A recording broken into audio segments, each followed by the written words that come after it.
Okay, so it's been a little while since we did the last one, so I thought we'd get to it again. And I'm going to apologize for my hair, but it is hat weather right now, and bangs and hats do not go well together. But I think you guys will forgive me. All right, so where we left off, oh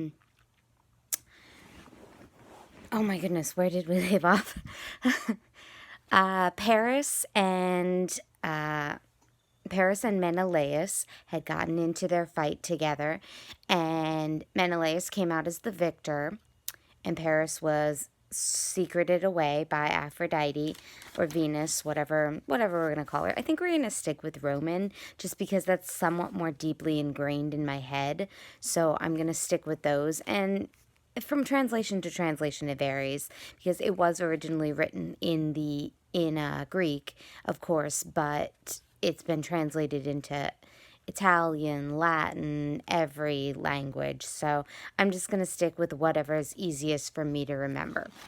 Okay, so we step away from the action that's happening down below, right outside of Troy, and we go back up into Olympus, where the gods are in council, and Zeus sort of makes a argument that Zeus and Hera sort of get into an argument, and Zeus's argument is that this has gone on quite long enough. He's like, maybe we can finish with this. Maybe this is just the end of everything. And Hera is less than happy, and she takes some pretty pointed jabs at him. If you kind of know how to read, and if you know a little bit like how to read between the lines, and if you know a little bit about like their history, then you know that Zeus and Hera are like almost constantly at odds, and Zeus is always sleeping around with somebody. And when he's not sleeping around with somebody, then like Hera's trying to trick him into revealing that he's sleeping around with somebody because let's face it, he usually is. Anyway, so she's not super happy about this, and his suggestion that maybe we just let this all ride and let this be the end of it is not met with a very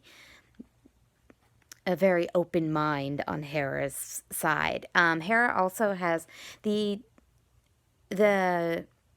Olympus and the gods are very divided over this whole thing.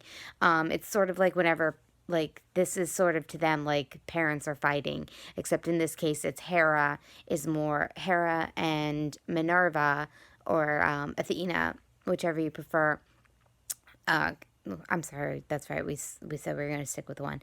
So Hera and Athena are on one side, and Venus and a few of the other minor gods are on the other side, and uh, it's back and forth, as I've said before, and we'll see this again and again. The gods sort of interacting with the fight that's going on below, and it makes for a convenient plot. Anytime you need to explain why suddenly Agamemnon is like, oh, I still want to keep fighting, even though it's like you really don't need that, because once you know enough about human nature, you know that Agamemnon just wants to fight at this point.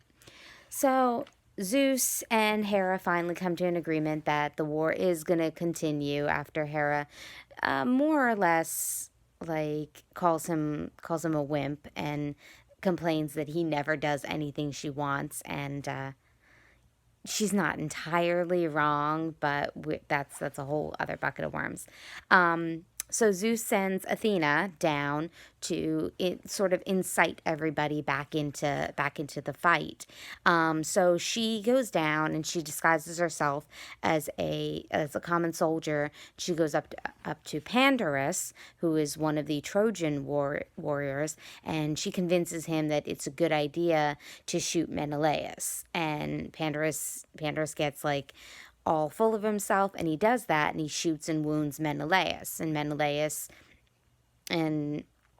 Menelaus obviously gets wounded, but then he gets healed, which is kind of interesting because I'm like, that's some really good health care, especially battlefield health care. It's like you gotta kind of wonder a little bit what's going on down there. But again, nice little plot device there, Homer. So, this, of course, leads the Trojans to start fighting with the Greeks again. And the Greeks aren't going to take this sitting down. More importantly, Agamemnon is not going to take this sitting down. So he starts going around and sort of bolstering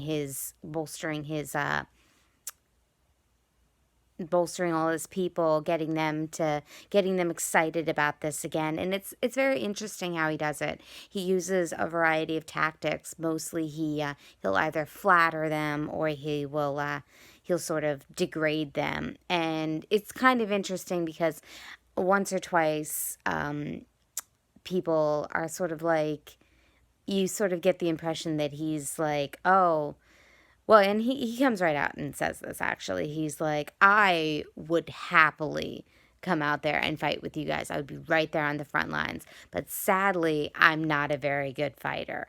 I'm a better general. And I think we all agree that a war like this needs a good general. So it's definitely the sort of tactic that military minds have used, well, since the Trojan War. So, but it works, and nobody really seems to mind. And they do talk, and Nestor, who is a Trojan, he comes in and he distinguishes himself in battle. And most of this whole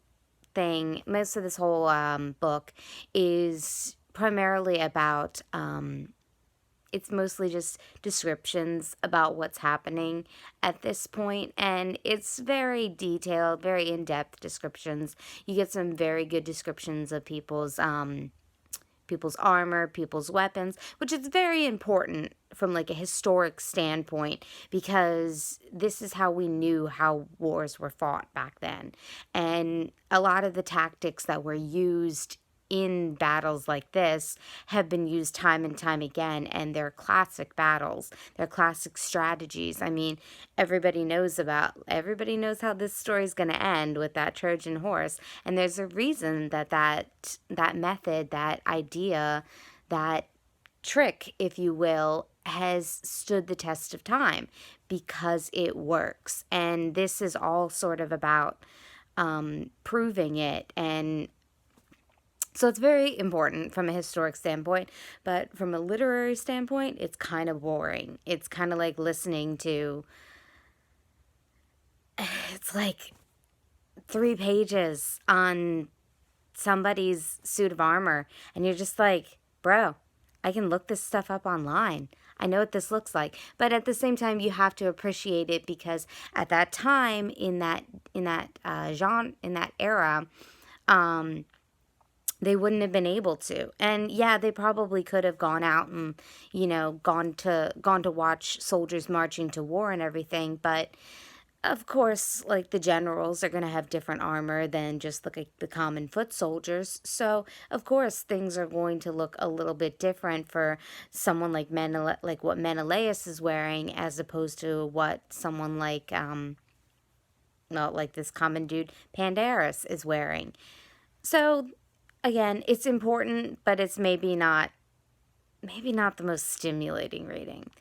All right, so I think that's it for this one.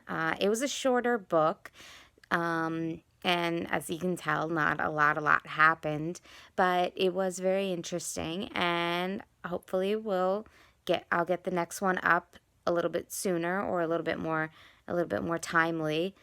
And yeah, have a good day.